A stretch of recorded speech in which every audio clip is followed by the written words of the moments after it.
Lectura del libro de la sabiduría. Supliqué y se me concedió la prudencia. Invoqué y vino a mí un espíritu de sabiduría. La prefería a los cetros y a los tronos, y en su comparación tuve en nada la riqueza. No la equiparé a la piedra más preciosa, porque todo el oro a su lado es un poco de arena, y junto a ella la plata vale lo que el barro. La prefería a la salud y a la belleza. Me propuse tenerla por luz, porque su resplandor no tiene ocaso. Todos los bienes juntos me vinieron con ella. Había en sus manos riquezas incontables. De todas gocé, porque la sabiduría las trae, aunque yo no sabía que ella las engendra todas. Aprendí sin malicia, reparto sin envidia, y no me guardo sus riquezas, porque es un tesoro inagotable para los hombres. Los que lo adquieren se atraen la amistad de Dios, porque el don de su enseñanza lo recomienda. Palabra de Dios. Lectura de la carta del apóstol San Pablo a los romanos. Hermanos, los que se dejan llevar por el Espíritu de Dios, esos son hijos de Dios. Habéis recibido no un espíritu de esclavitud para recaer en el temor, sino un espíritu de hijos adoptivos, que nos hace gritar Abba. Ese espíritu y nuestro espíritu dan un testimonio concorde, que somos hijos de Dios. Y si somos hijos, también herederos, herederos de Dios y coherederos con Cristo. El Espíritu viene en ayuda de nuestra debilidad, porque nosotros no sabemos pedir lo que nos conviene, pero el Espíritu mismo intercede por nosotros con gemidos inefables. El que escudriña los corazones sabe cuál es el deseo del Espíritu, y que su intercesión por los santos es según Dios. Palabra de Dios.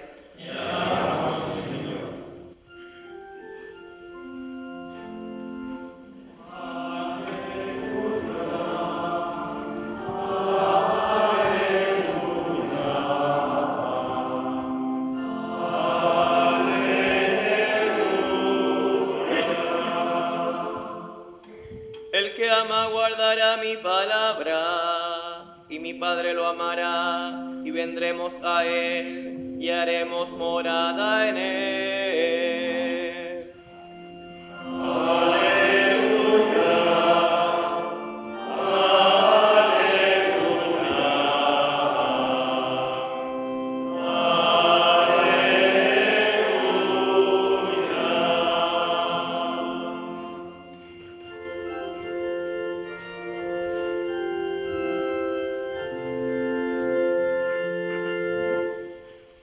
El Señor esté siempre con vosotros. Lectura del Santo Evangelio según San Juan. gloria a ti, Señor.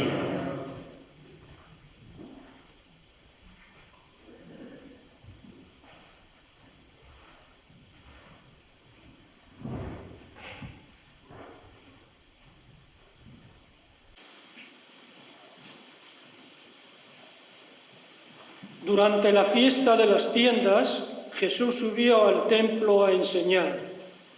Entonces se asombraron los judíos y decían: ¿cómo sabe este letras si no ha estudiado? Y Jesús les replicó: mi enseñanza no es mía, sino de aquel que me ha enviado. Si alguien quiere hacer su voluntad, sabrá si esta enseñanza es de Dios o si yo hablo por mí mismo. El que habla por sí mismo busca su propia gloria, pero el que busca la gloria de aquel que le ha enviado es sincero y no hay fraude en él. El último día, el más solemne de las fiestas, Jesús en pie gritaba: el que tenga sed, que venga a mí. El que cree en mí, que beba.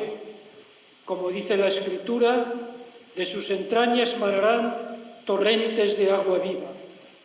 Decía esto refiriéndose al Espíritu que habían de recibir los que creyeran en él.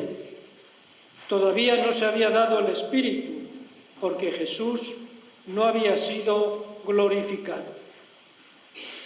Palabra del Señor. Gloria a ti, Señor Jesús.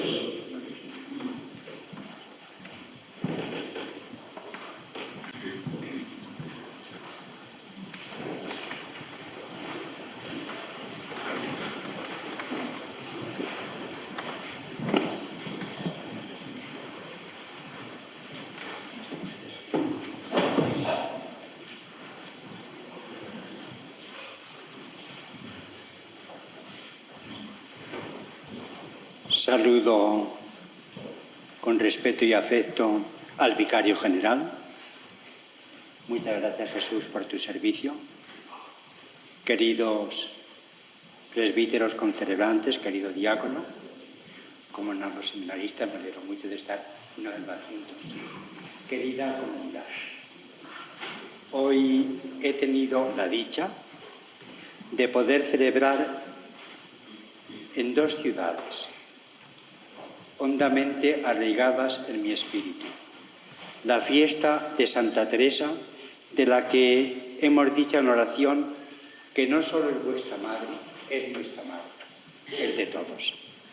Esta mañana en Ávila pudimos tener la celebración preciosa y en esta estamos participando ahora también en bella celebración, porque Santa Teresa, para nosotros, para todos, es un don precioso de Dios.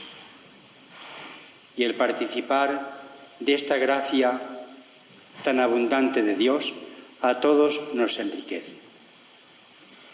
Las lecturas que hemos escuchado y también la oración colecta y otras lecturas posibles en esta celebración subrayan especialmente lo siguiente: Santa Teresa fue dotada de una sabiduría singular. Ella ha abierto también la boca en medio de la asamblea cristiana. Hemos escuchado lo que también el Señor nos dice esta tarde en relación con ponernos bajo el magisterio de Santa Teresa, que ella lo difunde, lo transmite sin ahorrar esfuerzos. Para ella y para todos nosotros es un lugar de encuentro, Jesucristo, Maestro de todos. Santa Teresa es una mujer excelente, qué duda cabe, que a lo largo del tiempo ha venido de generación en generación enseñándonos a todos. Ya Fray Luis de León decía que ella conocía especialmente a Santa Teresa por sus escritos y también por sus hijas, como seguramente a todos nosotros nos acontece. Santa Teresa ha sido maestra en muchos ámbitos. Ya hace un siglo que la Universidad de Salamanca, por unanimidad, y entonces estaba también Miguel de Unamuno, que él empujó para esta declaración, fue nombrada doctora honoris causa de la universidad. Y bastante más tarde, el año 1970, fue Pablo VI el que también, la primera mujer, inmediatamente después vino Santa Catalina de Siena y otras, pero Santa Teresa fue la primera mujer declarada por la autoridad de la Iglesia maestra para nosotros, maestra de espirituales. Y su radiación ha sido mucho más amplia. Viviendo en Ávila uno recuerda también otras cosas. Por ejemplo, la siguiente. El año 1962, yo era seminarista entonces en Ávila, como vosotros. Y justamente poco tiempo antes había sido fundada la comunidad de Tesé. Y ese año, el 62, se celebraba el 4º centenario de la Reforma teresiana. Y el hermano Roger Seuss era entonces el prior, envió una carta preciosa, dirigida directamente al rector del seminario, a don Baldomero, que es seguramente a quien él especialmente conocía de Ávila.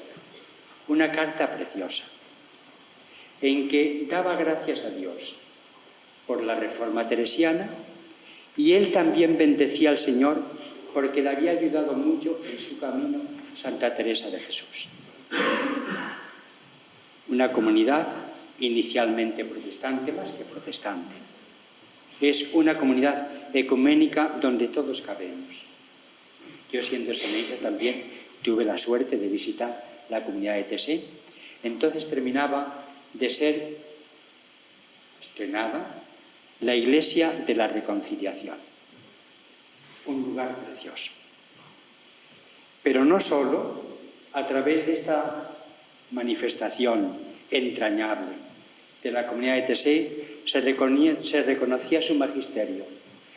Es patrimonio de la humanidad Santa Teresa por otros muchos capítulos. Por ejemplo, llama la atención el que en dos lugares tristemente famosos en la historia contemporánea, justamente porque allí fueron campos de concentración y también de exterminio, pero en dos campos de estos, al lado, se ha erigido, se ha fundado un convento de carmelitas en un sitio y en otro. El primer lugar fue en Dachau, cerca de Múnich, y el segundo convento también cerca de Auschwitz, donde ese campo, donde más de 500.000 de personas, solo de Hungría, fueron allí sacrificados. Y allí hay un convento también de carmelitas. Santa Teresa, que ha nacido en nuestros lugares. Todos somos beneficiarios de su vida, de sus escritos y de su intercesión. Ha tenido una irradiación enorme. Particularmente decía como maestra. Celestial doctrina hemos rezado en la oración colecta. Yo querría subrayar especialmente esta tarde lo siguiente. Es maestra de oración. Es maestra de espirituales. Y en la situación en que nos encontramos todos, qué bien nos viene ponernos como discípulos en la escuela de Santa Teresa para que nunca olvidemos la siguiente lección. La oración es la puerta para entrar en el castillo interior. Sin la oración, nuestra fe palidece. La fe y la oración están estrechamente vinculadas. Evidentemente, rezamos porque nuestro Señor Jesucristo, a quien creemos, nos lo ha enseñado. Pero la oración presta oxígeno a la fe, espabila la fe, fortalece la fe. Ella, una orante singular, maestra de oración, y toca también sus pruebas en el camino de la oración. Ella es una maestra para nosotros. Ella describió la oración con unos rasgos que tantas veces hemos escuchado, pero seguramente cuanto más los escuchan, hay aspectos y sugerencias que se ven de nuevo. Santa Teresa va a describir la oración como un trato con Dios, que nos ama, estando muchas veces a solas con Él. La soledad actualmente es seguramente una de las pruebas de nuestra cultura. La soledad. ¿Cómo llenamos la soledad? ¿Cómo la soledad se puede convertir en una soledad sonora que decía justamente San Juan de la Cruz? ¿Cómo puede convertirse de aburrimiento la soledad en una oración, trato amigable con Dios, que erradica el aburrimiento, que llena de gozo la soledad que nos da auténticamente compañía en medio de nuestra sociedad. Seguramente todos padecemos esa tentación y ese acecho de la soledad. ¿Cómo terminamos? Dios es un perfecto acompañante en la soledad. Y Santa Teresa lo aprendió por propia experiencia y nos lo enseña autorizadamente a nosotros, estando muchas veces a solas, con quien sabemos que nos ama. Es una conversión y una conversación no entre distantes, sino entre personas. Dios es también la persona por excelencia y nosotros somos sus hijos. Personas que quieren encontrarse en el amor. Dios nos tiende la mano y nosotros también queremos ir a su encuentro. En medio de nuestras soledades, a veces de nuestras prisas, da la impresión de que también es parte del diagnóstico que no beneficia a nuestra sociedad. Todos vamos corriendo. A veces queremos llenar el tiempo tontamente. ¿Y por qué necesitamos llenarlo? Santa Teresa nos enseña el camino para llenarlo. En la oración, queridos hermanos, vosotros lo sabéis mejor que nosotros. Vosotras sois discípulas aventajadas en la escuela de Santa Teresa, en esta escuela orante, que todos lo necesitamos. Si no, nos asalta la mediocridad y el sinsentido de la vida. Y preguntas que todos podríamos hacernos si el Señor no nos va acompañando. ¿Y tú qué haces aquí? ¿Qué haces con tu tiempo? Y Santa Teresa va a decir que la oración es la puerta para entrar en el castillo, pero en el castillo está dentro el Señor que nos ama. Y amar a Dios y amar al prójimo es justamente la culminación y el sentido de la oración. La oración no es un ensimismamiento egoísta. La oración es una relación cordial con Dios que nos ama, que nos espera, estando a solas con Él. A solas con Él. Hoy el ruido fácilmente nos invade. Y hay muchas formas de ruido. Si a veces por la calle vamos con 2 o 3 dialogantes, podemos decir simultáneamente. La oración es diálogo con Dios. La oración, vosotros lo sabéis, queridas hermanas, perfectamente, es un silencio poblado. No es un silencio vacío. Necesitamos poblar nuestra vida, dar espacio a Dios para que venga a nuestro encuentro y nos acompañe en la vida. Y la oración es insustituible. Santa Teresa es maestra de espirituales. Queridos seminaristas, por ahí vais encontrando también la maduración de vuestra vocación en la relación con Dios. Seguramente tendréis muchas interrogaciones, como todos en la vida. Señor, aquí vengo con mis preguntas. Aclárame cuál es la respuesta a tantas preguntas. Justamente en esa relación de hijos y padre de nuestro Señor Jesucristo, llama la atención el lugar singular que, a diferencia de tantos místicos, ocupa nuestro Señor Jesucristo en los escritos y en la vida de Teresa. Su oración es también cristológica, es también apostólica, como la de nuestro Señor, no es egoísta, para ver cómo satisfacemos y cómo llenamos interrogaciones que nos van saltando en la vida. Queridos hermanos, yo me alegro mucho de esta tarde con todos. Esta mañana en Ávila y esta tarde aquí. Recuerdo que esta mañana, pasando por un lugar donde hay una estatua preciosa de Santa Teresa, donde hace 2 días hicieron un homenaje floral, hay un lema tomado de Santa Teresa, que a mí esta mañana me llamó la atención y yo con esto quiero terminar esta tarde. Y es el siguiente: tristeza y melancolía no las quiero en casa mía. Repito, y Santa Teresa efectivamente pudo superar esas dos tentaciones. En medio de la cruz, tristeza y melancolía no las quiero en casa mía, ni en mi casa ni en vuestra casa. Que Santa Teresa nos ayude, nos tienda su mano, que nosotros acudamos al magisterio, que nunca es un magisterio que se agota, de generación en generación, tiene mucho que decirnos. También hoy.